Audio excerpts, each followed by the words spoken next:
नमस्कार दोस्तों, मैं विशाल और आप देख रहे हैं एजुकेशन प्लेनेट। आज हम सीखने वाले हैं एक्सेल के बारे में। तो ये हमारी एक्सेल की फर्स्ट वीडियो है। तो हम इसमें सीखेंगे कि क्या एक्सेल को कैसे ओपन किया जाए, एक्सेल के फंक्शंस के बारे में और एक्सेल की डिटेल्स के बारे में। एक तरीके से एक्सेल का इंट्रोडक्शन वीडियो है। तो चलिए हम स्टार्ट करते हैं। सबसे पहले हम एक्सेल को ओपन करना सीखेंगे कि एक्सेल को कैसे ओपन किया जाए। तो सबसे आसान तरीका मैं आपको बताता हूँ कि आप विंडो आर यूज करेंगे अपने कीबोर्ड में और यहाँ पे एक रन ओपन हो जाएगा। आपको यहाँ पे लिखना है एक्सेल, स्पेलिंग आप ध्यान से लिखिएगा EXCEL और एंटर करेंगे, आपका एक्सेल ओपन हो जाएगा। ठीक है दोस्तों, एक दूसरा तरीका भी मैं आपको बताता हूँ कि डेस्कटॉप पे आपको राइट नीचे जाना है, राइट क्लिक में, और यहाँ पे न्यू लिखा है। न्यू में नीचे जाएंगे आप तो देखिए यहाँ पे लिखा है माइक्रोसॉफ्ट ऑफिस एक्सेल वर्कशीट। यही है हमारी एक्सेल की फाइल। क्लिक कीजिए, डेस्कटॉप पे एक फाइल बन के आ गई।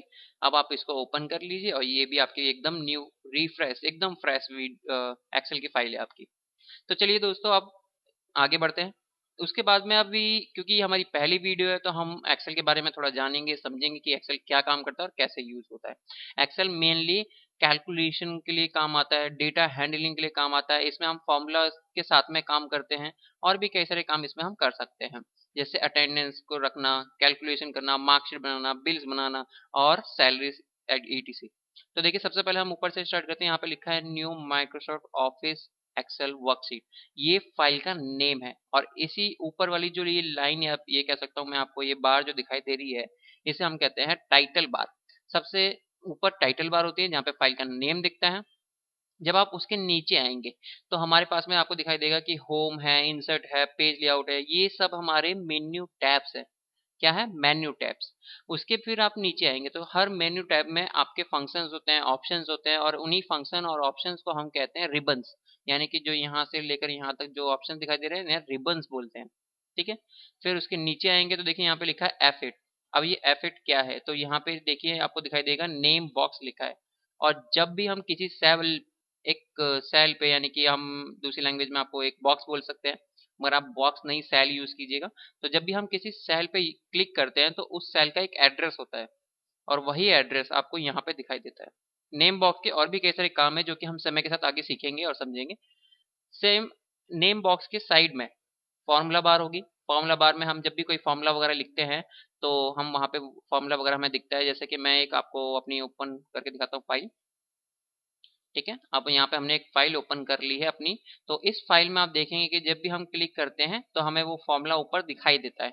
ठीक है, यहाँ पे तो हमें वैल्यू दिखाई दे रही है सामने, मगर ऊपर फॉर्मूला बार में हमें फॉर्मूला दिखाई दे रहा है कि वहाँ पे क्या फॉर्मूला लगाया गया है। क्लिक करके आप एडिट भी कर सकते हैं। ठीक है, तो ये नेम बॉक्स हो गया, फॉर्मूला बार हो गया। अब उसके बाद आते हैं नीचे, तो जहाँ पे ABCD ये सब लिखे हुए हैं, हमारे पास में बहुत सारी शीट्स है और हर सीट में अलग अलग, मतलब हर सीट में अलग ABCD लिखी होगी और सब सीट्स एकदम बराबर होती हैं। जैसे अभी आप थोड़ा नोटिस करेंगे, हम अपनी एक नई वाली फाइल में ही चले जाते हैं यहाँ पे। तो देखिए आप जब नोटिस करोगे तो यहाँ पे A to Z लिखा हुआ है आपको, ABCD ये होते हैं हमारे कॉलम्स, और जहाँ पे काउंटिंग लिखी होगी वो होती है हमारी रॉज। तो टोटल रॉज हमारे पास में होती हैं, मैं आपको लिख देता हूँ, कोई दिक्कत नहीं है। रॉज हमारे पास में होती हैं 10,48,576, ये ध्यान रखिएगा आप। ठीक है, और कॉलम जो हमारे पास में होते हैं वो हमारे पास में होते हैं 16,384। ठीक है, अब आपको ये ध्यान रखना है। और अब आप बोलोगे कि कैसे हम काउंट कर सकते हैं इन्हें, तो सबसे अच्छा तरीका मैं आपको काउंट करने का बताता हूँ। आप क्लिक कीजिए, कंट्रोल का बटन यूज कीजिए कीबोर्ड में और डाउन एरो की।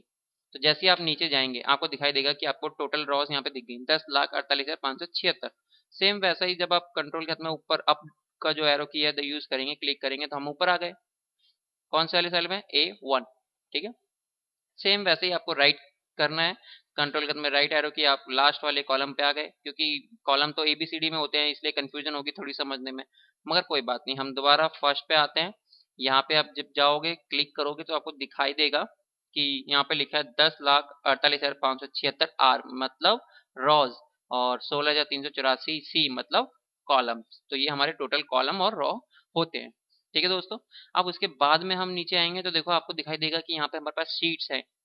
3 सीट्स आपको नई फाइल में दिखाई देती है और हर सीट का साइज सेम उतना ही है, यानी कि 10 लाख से ज्यादा रॉ और 16,000 से ज्यादा कॉलम हर सीट में होते हैं। तो ये एक्सेल बहुत ज्यादा फायदेमंद है अगर आपको ज्यादा डेटा रखना है, कैलकुलेशन करनी है, फॉर्मूला लगाने हैं, तो ये बहुत ज़्यादा यूज़ होता है ऑफिस में। फिर हम आएंगे तो नई शीट लेनी है तो हम यहाँ से क्लिक करके भी न्यू शीट ले सकते हैं जितनी आपको चाहिए। उसके साथ साथ में नेम चेंज करना, फंक्शंस यूज़ करना और डिलीट करना शीट को, ये सब समय के साथ हम आगे सीखेंगे। जब आप यहाँ पे देखेंगे शीट के साइड में यहाँ पे है स्क्रॉल बार, तो ये हमारी हॉरिजॉन्टल स्क्रॉल बार होती है और ये साइड वाली जो है हमारी वर्टिकल स्क्रॉल बार होती है। ठीक है दोस्तों। फिर उसके नीचे हम आएंगे तो देखिए यहाँ पे दिखाई दे रहेगा आपको 100%, ये हमारे जूम के लिए यूज होता है। अब आप इससे तो जूम ज़्यादा कर सकते हैं, 120% देखिए हो गया, ठीक है, और 170%, और इससे आप जूम आउट कर सकते हैं यानी कि कम कर सकते हैं। हम अभी एक फाइल हमने ओपन कर रखी है विशाल सर नाम से, हम यहाँ पे जाते हैं, कोई से भी ओपन कर लेंगे, कोई दिक्कत नहीं। देखिए उसके जूम जहाँ पे लिखा है उसके बगल में हमारे पास लेआउट, ये लेआउट समय के साथ हम आगे सीखेंगे इनका यूज क्या होता है और ये किस लिए काम आते हैं। उसके भी बगल में यहाँ पे एक खाली दिखाई दे रहा है ना, इसे कहते हैं स्टेटस बार।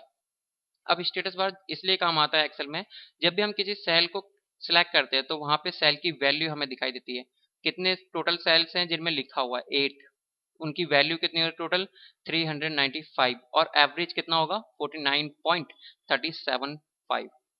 ठीक है, तो आपको ये ध्यान रखना है दोस्तों। और अगर आपको कुछ भी कंफ्यूजन होती है, आप नहीं समझ पा रहे हो, आपको कोई दिक्कत हो रही है, तो आप हमें कमेंट लिख के बता सकते हैं कि हमें ये समझ नहीं आ रहा, मैं कोशिश करूंगा आपको वो दोबारा से जरूर समझाऊंगा।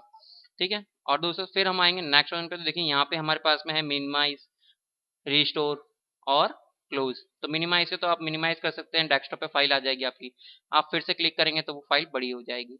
रिस्टोर का मतलब होता है कि मैक्सिमाइज यानी कि फुल स्क्रीन पे जब फाइल होगी तो हम क्लिक करेंगे रिस्टोर और वो फाइल छोटी हो जाएगी।